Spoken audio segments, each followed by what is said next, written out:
Good evening. This is Carolyn Conant on behalf of GoECart. We're here at the University of Bridgeport for their Innovators Series event, Tales from the Crypt.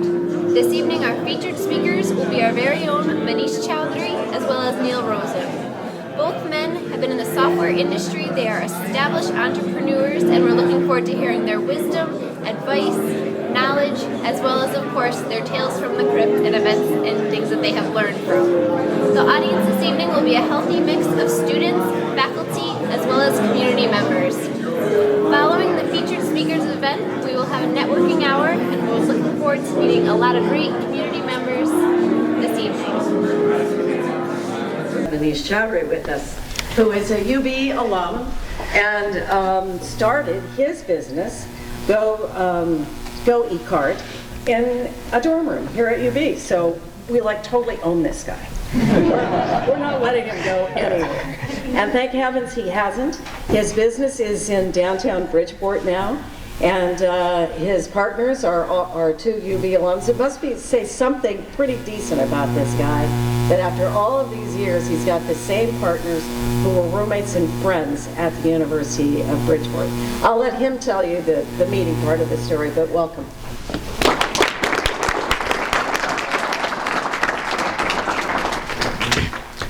Well, thank you, Mary Jane. Welcome, everybody. So I did indeed start. That's a true story. We did start a business at the University of Bridgeport, Bodine Hall, room 816. And Adina is there somewhere in the crowd. She can vouch for it. That was about 12 years ago. Eventually, the way the business started was we started selling computers, assembled computers on campus. Back in those days, there was a market for assembled computers. Students wanted cheap computers, and we built them. Went every Friday with a friend to the computer store, the computer fair, got 3 computers, assembled it, sold it over the weekend, collected the money, and then we collect orders for the following week and come back and do the same thing all over again every weekend. And the reason where business was born, because we were selling quite a few of these. And all of a sudden, people demanded receipts for their computers that we had never ever produced. They wanted printed receipts, so we started printing them. And then we were told that we were supposed to pay sales tax to the state of Connecticut. I'm like, wow, now that's a new problem. You know, now we have, that's the way how the business began, because we had to pay taxes. So now you know you can never escape taxes, and that's why I'm here today. Second, I used to come to this particular building for my music class about 12 years ago. I think partly because it was Wednesday 8 a.m. Early morning. Back in those days I thought 8 a.m. was really early. Or maybe the professor liked me so much, or I just couldn't make it at 8 a.m. on Wednesday as frequently as I was supposed to, that the professor was actually compelled me to attend the same exact class the following semester. So I thought practice makes perfect. So I will attend it one more time in a subject that wasn't one of my favorite. What I discovered later down the line was that practice actually makes permanent. Practice doesn't make perfect.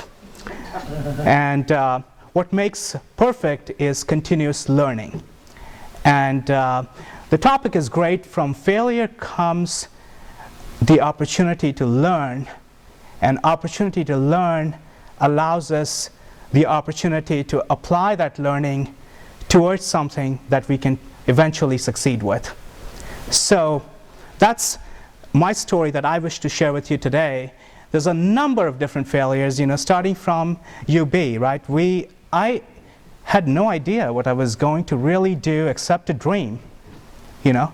And I think that's very important, because it turns out, I didn't know that back in those days, that you have to start with why. That turns out to be the biggest areas of motivation, not with what or how. You know, example, you know, I could say, we build computers, our computers are great, would you like to buy one? That's one way of doing it. The other way of doing it could be, We wish to challenge the status quo. In order to challenge the status quo, we build beautifully designed computers that are simple to learn and easy to use. We happen to make computers. Would you like to buy one? So that's the Apple story, right? The reason why everybody's proud to wear that white headphone coming out of their sweatshirt is because they want to look cool, not because they want an MP3 player. And it took me a long time, I'm still learning, to recognize that that's the learning as an entrepreneur that we have to go through. What UB gave me was knowledge. What internships and my previous jobs gave me were skills. But what you have to bring to the table with your own efforts is wisdom. And that's something that applying your knowledge and skill and applying your layer of judgment is what we need in order to succeed. And that wisdom is a self-learning, continuous learning prophecy that I'm still on the journey, and I think it's going to continue forever. I don't think it's ever going to stop. So some of the mistakes that we made, for example, what are the failures? When we started, we thought we could change the world. We really thought that, this was back in .com, 1999, 2000. Everybody was getting funded. We thought if we had a great idea, which we did, but we had no experience, no management team. We didn't even know how to write a business plan. I'd never attended a business course. And so we thought we'll go head in. We started doing research, and we started putting together this business plan. We went and developed this great software. In our head, we applied for a patent. We eventually got that patent many years later. That's one way of doing it. Today's way of doing it is slightly different. In fact, there's a whole concept of what we call minimal viable product. What would I do today? A lot of great stuff that Neil said. I would not build a product first. I would actually go and sell the product before I build it. An example of that, I don't know if you know the story behind diapers.com. These group of people, basically what they did was two founders on their kitchen table, they found that it would be really cool to sell diapers. That's a big pain. They became new parents, and they found that the whole diaper business was broken. People didn't like to carry these bulky stuff coming from their shopping trip and so on, and they felt that they could deliver this product cheaply, better, cheaper, faster online. So what they did was they built up this website on GoDaddy, $7 a month, put up every brand of diapers out there, start collecting orders. $7 a month, they built this website. They told a couple of their friends. They loved it. Friends started placing orders. And they started getting, every evening they would go to the local Walmart. They'll go pick out the exact product that the customer bought, came back, packaged it, $6.29, take it to the UPS store, out the door. They were losing money on every one of those shipments. You'll say, is that a great business or what? So from 10 orders a day to 100 orders a day to 200 orders a day, and they were now going and clearing out the entire shelf in the entire neighborhood. There were no diapers in the entire town that they lived in. That's the new way of doing business. What they did was they proved their market. They basically confirmed that the market existed for their product or service. I didn't do that. I went and built the product the way that I was taught, or I thought was the right thing to do, and then we spent years trying to fix it. That's wrong. It's completely upside down. Why would you spend all the time, energy, resources to build something in your head?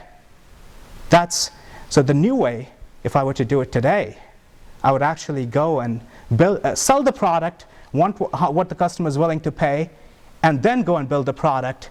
And it's the concept of minimal viable product. And it's a continuous, selling is part of the product development process, customer development process. So that's kind of the business model strategy. Overcommitment, that was one problem. Because entrepreneurs, we think we are superheroes, right? You know, everybody thinks that they can do everything, and I thought exactly that. You know, anybody comes to me with any idea, yeah, great. You know, we'll try something with it. Bad idea, really bad. You know, what happened was then I found out like a couple of years ago what Warren Buffett says: the difference between successful people and not so successful people is successful people say no to almost everything. So I think that's the concept of being super focused. And I think as an entrepreneur, just because it's in our DNA to think that we can do everything, that was one of the things that I learned. Now I don't shy away from saying no. Hiring and recruitment, that's another big area of challenges that I faced early on. Made terrible mistakes, a lot of them. Recruitment and hiring, that's basically, you can only take the business so far on your own. Ultimately, you need people to execute. And it's not the problem with the people. You know, the problem is, it's not, people always complain that I don't have the right people. No, the real problem is, and I'll use, none of this is my saying, by the way. This is all 100 years of management science that I have just gathered a few nuggets. In the words of Jim Collins, who's a very popular author, you got to first get the right people on the bus, the wrong people off the bus, then put the right people on the right seats, and then you figure out where to drive it. The people that got on the bus, simply because where the bus was going, they're not the right people. If the friends that got on with me thinking that I was going to do IPO 4 years down the line, and when it didn't materialize that way, they went off the bus. Because they didn't join me, or they didn't get on the bus knowing where we were. They got on the bus knowing where the bus was going, and if there was a detour or there was a change of plan, the right people are the people that get on knowing who else is on the bus, because they trust and believe in those people, because they know that if I'm with those people, eventually we will get someplace great. We don't know when or how, but I trust these people. Those are the people that are going to stick to thick and thin. So those are some learning that I never had, which I realized later, and that plays a great role in your culture of your company. Culture, and it's a big word, you know, we hear culture, the books written about it. Culture is you. This basically comes from the founder, comes from the founding principles of the organization. It's what you believe in, what you truly believe in. It took us a long time to realize, to be comfortable in our own skin, me comfortable in my own skin, because as a young guy, there was always pressure to be somebody else, because those are the great successful people. So it was always about how can, you know, that person, I want to model myself after that person. No, I think we got to model myself after me. I'm going to learn from that person, but that's very hard to come through that grueling process of getting comfortable and knowing what you truly believe in.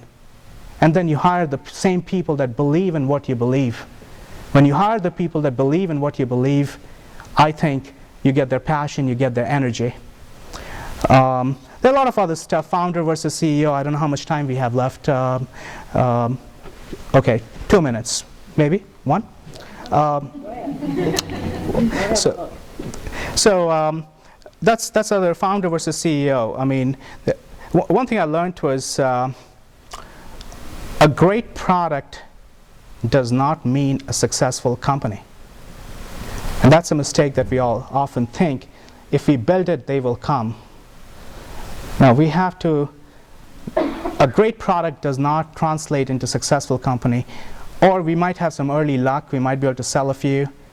But when you try to grow this business and scale, you're going to run into a lot of growth challenges. So you have to take the time up front to figure out what are you building, what's your end game, what's your exit. You got to think about that very, very early and then build accordingly. And then play to your strength. I mean, this is one thing that, again, I have every possible self-improvement book on my bookshelf. But what I realized that if I improved in every area that I was weak at, I'd be at best mediocre. But if I improved even 10% in the areas that I was great at, I would be unstoppable. And so I think try to limit the areas that you constantly try to overcome, but I think I'll encourage, because we are reaching an area of extreme specialization.